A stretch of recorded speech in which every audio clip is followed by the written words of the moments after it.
عموما آراء كثيرة مختلفة للحديث أكثر عنها وعن هذا الموضوع. معنا هنا في الاستوديو الاستشارية النفسية والأسرية إنجي ميشيل. صباح الخير عليك. صباح الفل، أهلا وسهلا. الموضوع طبعا يعني أثار جدل كبير زي ما احنا شايفين، آراء كثيرة مختلفة، ولكن في بعض الآراء بعض الناس اختارت ما بين الحب والكرامة. هل في رأيك في اختيار ممكن واحد يقف في موقف في مرة من المرات يضطر فيه يختار ما بين الحب أو الكرامة؟ أنا أعتقد إحنا لازم الأول نعرف إيه هو الحب وإيه هي الكرامة عشان نعرف نختار بينهم ولا لا.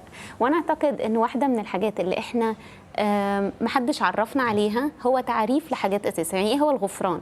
إن أنا أسامح حد، هل ده معناه إن أنا أجي على كرامتي؟ فعايزين نقول شوية مصطلحات بسرعة كده.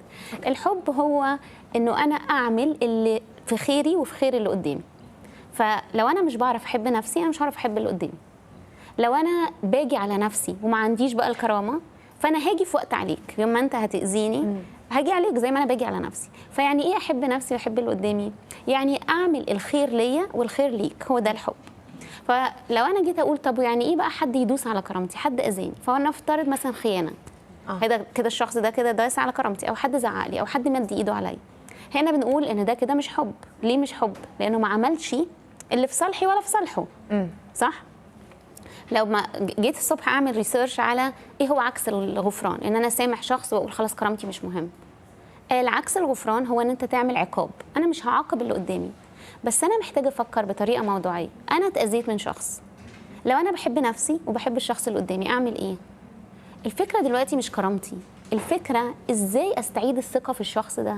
موضوع مش كرامه دلوقتي. كلنا بنغلط وكلنا هنضعف، بس ازاي استعيد الثقه؟ وفي ناس بتقول هو انا ليه استعيد الثقه؟ ليه لازم استعيد الثقه في الشخص ده؟ لو فقدت خلاص حلو السؤال ده. اساس اسيب الشخص، يعني مش مهم الشخص ده. في ناس ممكن تشوفها بالطريقه دي، بس الفكره انه في علاقات في حياتنا احنا ما نقدرش نطبق معاها المبدا ده. مش هتقدر تعمل ده مع اولادك، مش هتقدر تعمل ده في اوقات مع اهلك، ممكن تعمله مع شركاء الحياه. يعني ده جرحني اللي بعده.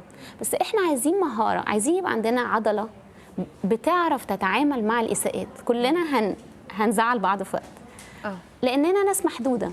بس السؤال اللي احنا عايزين نقوله هو ازاي استعيد ثقتي في إنسان واستعيد ثقتي في نفسي، حتى لو أنا اللي أذيت اللي قدامي، عشان خاطر أكون في علاقة آمنة. أنا بحب قوي المصطلح ده، علاقة آمنة. علاقة آمنة. احنا من حقنا رغدا ان احنا نكون في علاقات آمنة. يعني ايه علاقة آمنة؟ يعني ابقى مطمنة على نفسي معاك. فلو انا عارفه ان انت احتمال تكون قاعد دلوقتي بتبص على موبايلك على واحده تانية ومشاعرك مع حد تاني، او انا عارف ان انت بتتكلمي من ورايا مع اهلك بطريقه مش كويسه عليا، هنا الامان اتشال.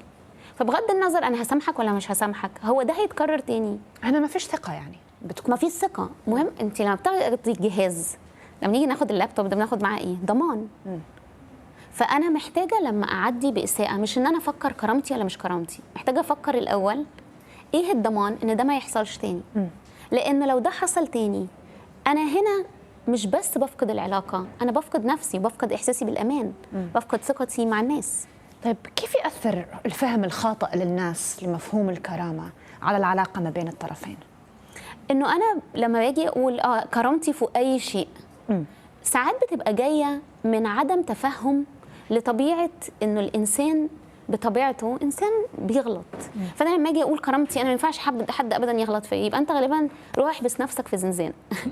لانه طبيعي انه ابني هيغلط فيا وصديقتي في وقتها هتهملني. فلو انت فاهم ان الكرامه ان ما حدش يغلط فيك، يبقى ما تروحش تتعامل في علاقات بقى، روح استخبى من الناس كلها. لكن ايه هي الكرامه؟ انه انا اعامل نفسي باحترام واعامل الاخر باحترام.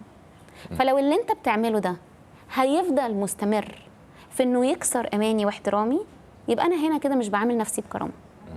لكن لو كرامه معناها ان انت عشان غلطت فيا انا مش هكلمك تاني، يبقى انت غالبا مش هيبقى عندك علاقات بعد شويه. طيب خلينا نحاول نتفق على حاجه او افهمها انا بوضوح اكتر. هل اي حاجه ممكن تغفر في العلاقه اللي فيها حب ما بين طرفين؟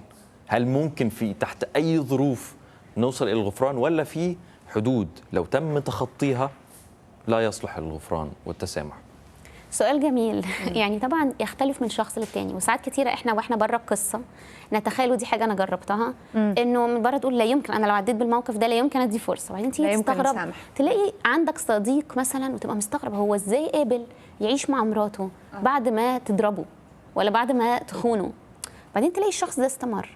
السؤال بتاعك جميل جدا، انه هل انا ينفع في اخطاء معينه اسامح واستمر عادي؟ اللي انا بساله في الحاله دي لنفسي وللاخر، هو ايه اللي يضمن لي ان ده ما يحصلش تاني؟ بغض النظر نوع الخطا ايه. انا اشتغلت مع ناس ككونسلر وعدوا بحاجات كبيره، مصايب كبيره، خيانات مستمره. الفكره والشخص يبوس رجليها، سامحيني انا بحبك كنتي اهم، ما تخليش حياتي من غيرك. الست تشوف دموعه، هكتب لك فيلة اللي مش عارفه ايه وعربيه ايه، فتبقي حاسه ايه ده، الله ده فعلا تايب بجد. بس المشكله ان دي بقت عاده سيئه. اغلب الاخطاء اللي احنا بنقع فيها يا اما عادات سيئه يا اما احتياجات مش مسدده. يعني يا اما حاجه انا اتعودت على الكذب لان اهلي كانوا بيكذبوا، يا اما احتياجات ما تسددتش عندي فانا لسه بدور عليها. فانت حتى لو قلت لي ما تشربيش دي، بس انا عندي احتياج، انا عطشانه، فانت هتمشي من هنا وانا عارفه انها كوبايتك بس انا عندي احتياج. فمهم جدا ان الانسان لما يقع في غلطه كبيره مع انسان بيحبه، انه يبقى فيه وقايه المره الجايه. الوقايه دي بتحتاج شغل. فلو انا هرد على السؤال ده مختصر، مهما كان الخطأ محتاج تتعلم ازاي تحمي نفسك من ان انت تتحط في الوضع ده تاني، والاخر ياخد مسؤوليته. ربنا حط لنا قوانين في الدنيا، زرع وحصاد. طول الوقت الواحد بيشوف زرع وحصاد، المواسم، كل حاجه بتقول لنا ان في قوانين في الطبيعه. فاحنا كمان محتاجين يبقى عندنا حدود وعندنا قوانين في العلاقات. طيب على هذه الحدود الآن ما هي، وانت ذكرتي يعني أن هي ممكن تعتمد على علاقة كل شخص والشخص هو نفسه يعرف الحدود هذه، لكن ما هي أهمية توضيح الحدود من بداية العلاقة ما بين الطرفين، وكذلك توضيح عدم قبول تجاوزها من أي طرف كان؟ مهم قوي انه انا قبل ما اتكلم في الحدود اقعد مع نفسي وافهم انا ايه المبادئ والقيم اللي انا بشتغل بيها في الدنيا. فانا محتاجه اجي اقعد مع الشخص اللي انا هرتبط بيه، اللي انا هبقى قريبه منهم في حياتي العمليه، واوضح قيمي ومبادئي. انا يفرق معايا الاستقامه، ما بؤمنش بفكره الكذب، انا بحب الوضوح، انا بحب لما تغلط. لسه كنت بقرا بوست لذيذ قوي حد حطه دلوقتي، بتقرا في كتاب فبتشير اهم الهايلايتس، فبتقول واحده من الحاجات الجميله انه لما تغلط في حد روح اعمل ريبلاي تاني للموقف. يعني يقول ايه، بص انا اتكلمت بطريقه وحشه دلوقتي، يعني فلنفرض انا دخلت اصبح، كنت جايه قاعده بعدين اقول لكم تيجوا نبدا من الاول، صباح الخير يا باسم، صباح الخير يا غدا. فان انا اللي بيغلط بيعتذر، فدي مبادئي وقيمي. فاحنا نتفق على المبادئ والقيم. معرفه المبادئ والقيم هي الحدود. ايه هي الحدود؟ دايما بشبهها بتشبيه بسيط قوي، زي جنينه وانت محتاج تحط يفط فيها. واليفط دي بقى ايه ده تعريف الحدود. يعني ايه حد؟ انه ليه في بلاد ليها كرامه وفي بلاد ملهاش كرامه؟ لان حدودها واضحه. يعني ايه حدودها واضحه؟ يعني قوانينها واضحه. يعني احط يفط في البلد بتاعتي في حياتي تبقى واضحه للي قدامي. انا مش بحب الصوت العالي، انا مش بحب كذا، انا بحب كذا، وستاند اب لحقوقي لما تتكسر. افتكر في حياتي العمليه زمان كنت مهندسه في شركه، وبعدين كان كل ما ادخل مع مديري يبقى قافل الشباك وقافل الباب وعمال يشرب سجاير، وانا بقى ايه لسه نونو صغيره كده متخرجه من الجامعه، فماليش حقوق ولا كرامه ولا اي حاجه، بس انا كنت بتعب من الدخان. ففاكره ان انا لما فهمت ان انا من حقي ان انا ما اشمش الدخان ده سواء انت مديري ولا مش مديري، كنت جايه بعت للسي او بتاع الشركه وقلت له احنا بنعاني هنا، كانت شركه ليها فرع في لبنان، فبعت له قلت له مش معنى ان هم مديرين ان انا اقعد في مكتب. لما بتعرف حقوقك بتقدر تستاند اب ليها، تقدر تقول لا انا برفض ده. وساعتها خليت اغلب الشركه تمضي على ان هم مش موافقين ان هم يشموا دخان، وبقوا المديرين بيطلعوا يدخنوا بره. طيب هو مثال رائع. لما الواحد كرامته بتتجرح عنده اختيار من اتنين، يا اما يتجاوز عنها يا اما يواجه الشخص اللي جرح كرامته. حلو.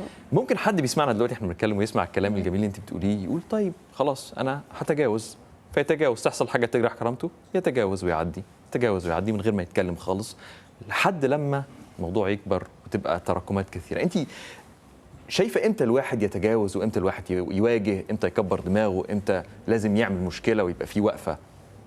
حلو السؤال ده. احنا عندنا مصطلح مرعب كده اسمه متقيئون. يعني ايه المتقيئون؟ يعني الناس اللي بترجع فجأة. وعندنا ناس تانية بتسرب. يعني ايه بتسرب؟ المسربين. ايه هي الناس المسربين؟ لا اللي باسف اجريسيف، يعني اللي هو ايه هتكلم عليك من وراك. يعني انا مش هواجهك بس انا هفضل طول الوقت شفتي عمل ايه وعمل ايه وعمل ايه وعمل ايه. يا اما تقيأ في وشك. يعني ايه انفجر؟ النوعين دول ليه بيوصلوا للمرحله دي باسل؟ لان هم عبوا. فالسؤال امتى واجه وامتى ما واجهش؟ لو لقيت نفسي الجسم اذكى ذكي جدا. فانا لو لقيت نفسي جسمي بيقول لي انه انا مش قادره استحمل ده، نومي بقى وحش، عصبيه، حاسه بان انا مش مهمه، حاسه ان انا مش بحترم، لو الالارم قال لي انه انا مش قادره اعدي ده، اول حاجه لازم اقعد مع نفسي وافهم هو انا بعاني عشان انا اساسا عندي مشكله، ولا اي حد عاقل هيوعاني في الموقف ده. فلو لقيت ان انا ليا دور، اروح انا اشتغل، وجايز نظرتي النضاره اللي هبقى لابساها للموقف هتختلف. لو لقيت ان انا ليا حق، وان فعلا ما ينفعش انت تزعق لي وسط الناس، او ما ينفعش ان انا اكلم صديقتي وما تردش على مكالمتي بالايام ولا تقول لي في ايه، يبقى في الحاله دي انا محتاجه اعمل ايه؟ اتعلم فن المواجهه. والمواجهه هو فن. ليه الناس مش بتحبه؟ لانه ناس كتيره مش بتبقى متعلمه الفن ده، فلما بتيجي تمسك ورقه وقلم بتعك وتبدا تقول كلام وحش وكلام يجرح، فيقول لك بص انا مش هتكلم تاني، بس انا اخر مره اتكلمت بوظت الدنيا. لا، اتس ان ارت. ملخص الارت ده، عشان لو حد بيسمعنا عايز يمشي بالكبسوله، بسميه دايما الشامبو والبلسم. الشامبو هو الحاجه الدراي، يعني ان انا اكون واضحه معاك، انا الكلمه دي بتحسسني بكذا، واتكلم عن نفسي مش عنك. والبلسم ايه هو؟ ان انا اطمن اللي قدامي ان انا لسه بحبه، او ان انا لسه شايفاه انسان كويس.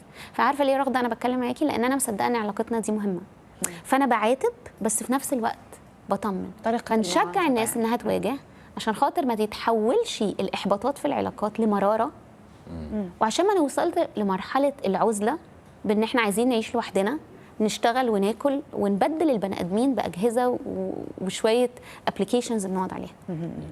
انت بالكبسوله دي حمستينا، احنا عايزين نعرف الكتالوج كله الحقيقه. بشكرك طبعا على وجودك وعلى كل النصائح الجميله اللي اديتيها لنا النهارده، الاستشاريه النفسيه والاسريه انجي ميشيل. شكرا لك. شكرا لك. مشاهدينا بعد قليل